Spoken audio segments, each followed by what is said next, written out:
Joining us now live on First Take, UFC President and our friend Dana White. Dana, so good to see you, especially on such a busy week. And obviously, we're going to get into the epic card that is UFC 313 this Saturday. But Stephen A., breaking news this morning. And we talk boxing a lot on this show, right? I love it. We're big combat sports fans, both of us, UFC and boxing. And one of the things we often lament is what's hurt boxing is not having a unified body and, you know, someone running the promotion the way it should be. And we've said somebody like Dana White getting involved in boxing could bring the sport back to its glory days, and announced earlier this morning that yourself, Turkey, and Nick Khan have aligned to create a new promotion.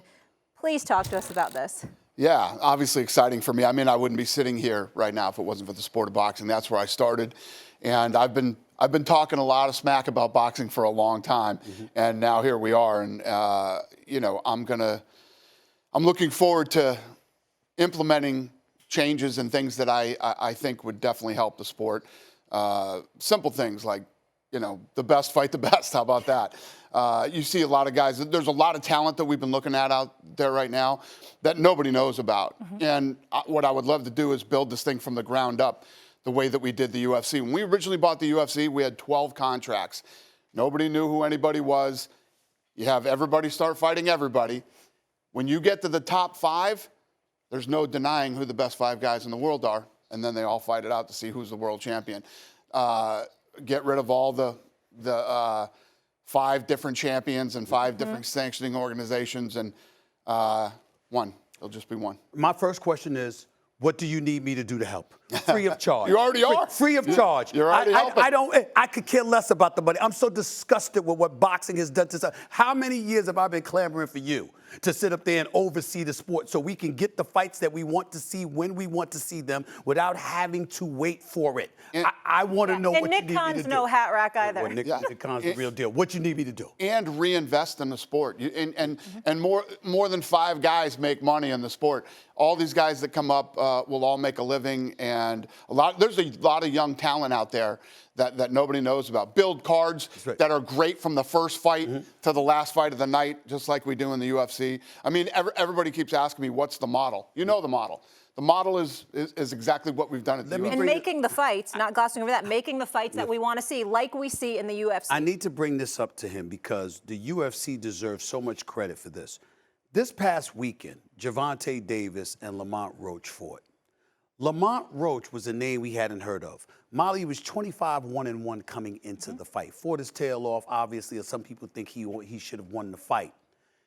The problem with boxing, in my estimation, is that 1 L is an excuse to allow interest to diminish. That's recent. Back in the day, that wasn't the case with boxing. When you brought up the great ones, they all had, most of them had an L. UFC, you don't have to be undefeated to be considered great and to be considered somebody that will put forth a great event. What role does that play in your thinking when it comes to really uplifting the sport? Yeah, people want to see great fights at the end of the day. Boxing has become this thing where, you know, you have to be undefeated for people to care about you, and that's all going to go away. There's a lot of guys out there that we're looking at that are going to be in this roster that have a lot of O's behind there. They're all going to fight each other. And what people want to see are great fights, and they want to know who is the best in the world. And like I said, when you put the great fight, the other thing that we're going to do is my son just went to that show this weekend. He said the live event was terrible. You know, disorganized. You mean at Barclays? Yeah. Disorganized, and we're going to clean that up. We're going to make the live events great again, too.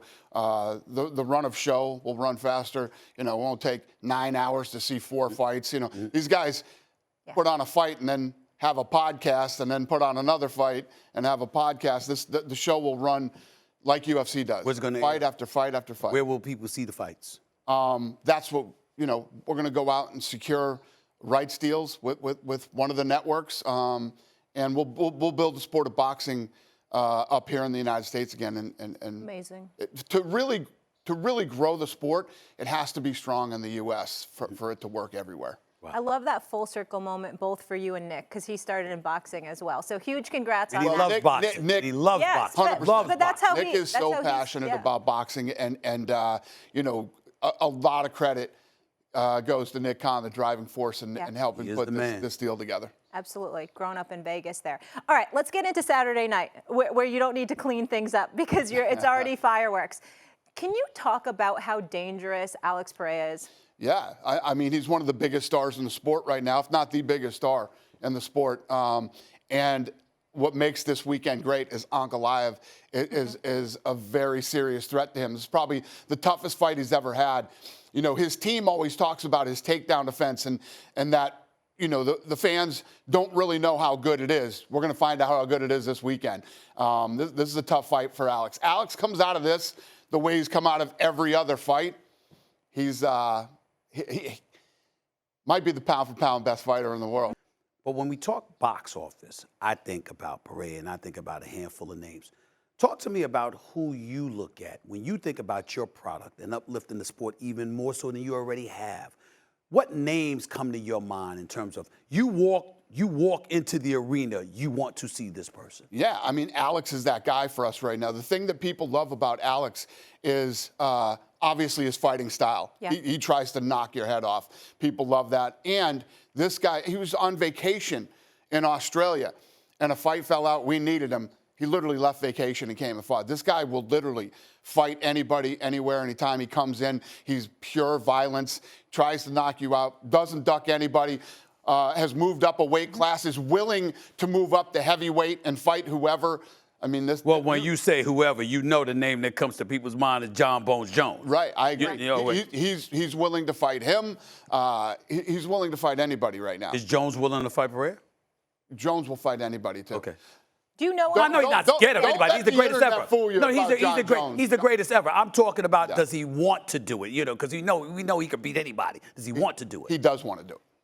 I think best sporting event I went to this year, well, technically 2024, was in November at the Garden for Jon Jones' fight. When do you think we would potentially see him back? This summer. Okay. And then on this particular card, I'm also excited to see Justin Gaethje back. Yeah.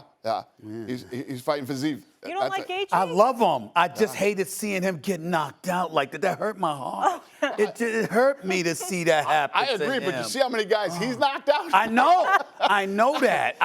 But to see him go out like that, oh, that hurt my heart there. But, I mean, him and Holloway, they literally, the end of the fight, they point at the center and they both go in there and start doing it. I mean, you couldn't ask for anything better. You couldn't ask for anything better other than I just wish both of them were standing. It just hurt me to see Gaethje go down like that. It is true. In the fight business, when you like both guys, there's nothing worse than seeing two guys you love fight. Yeah. Dana, before we let you roll, UFC, boxing, what should we be keeping an eye out for? What do you mean? Just in terms of like looking ahead. All of it. Well, keep an eye. Well, the next thing is obviously we have to get into the infrastructure phase. We have to go in and start building some infrastructure, and we got to go out and get a rights deal. So those will the rights deal will be the next thing that we'll be talking about in the boxing. I sincerely mean from the bottom of my heart.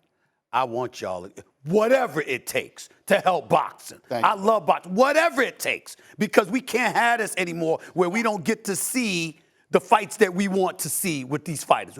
Boxing, that has to happen. Promise you it will happen. That's right. I think today's a day to celebrate, Stephen. Yes, it is. It's finally here. We've been asking for that for a long time. The promoters have taken over the sport. They robbed it for too long. Something needs to be done. Thank you so much. Dana, for this. we're lucky we got you today. Thanks. Guys. Absolutely. Yeah, huge congrats to you both.